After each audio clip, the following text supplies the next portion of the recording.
बोलती है कि बहू कोई काम ही नहीं करती है। देखिए कितना काम है, बर्तन इतना सारा धोना है, ये कोई काम नहीं है। ये सास बोलती है कि बहू कोई काम ही नहीं करती। देखिए बर्तन धोना है, फिर ये सब साफ सफाई करना है, खाना बनाना है, झाड़ू लगाना, ये सब तो काम ही है ना।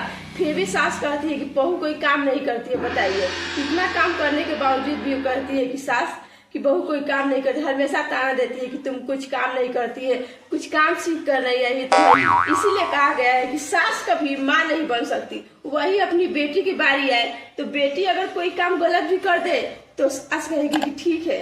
अगर बहू कोई काम सही भी करे तो फिर भी उसके सही काम पर भी वो गलत बताएगी और अपनी बेटी की गलत काम पर भी सही बताएगी। इसीलिए कहा गया है कि सास कभी माँ नहीं बन सकती।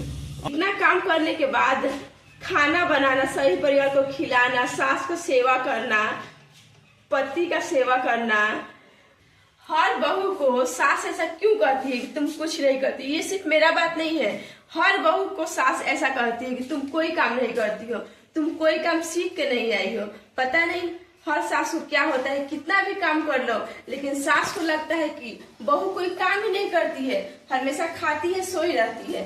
कितना भी काम दोस्तों हम कर ले, फिर कहते हैं कि सास को माँ मान लो।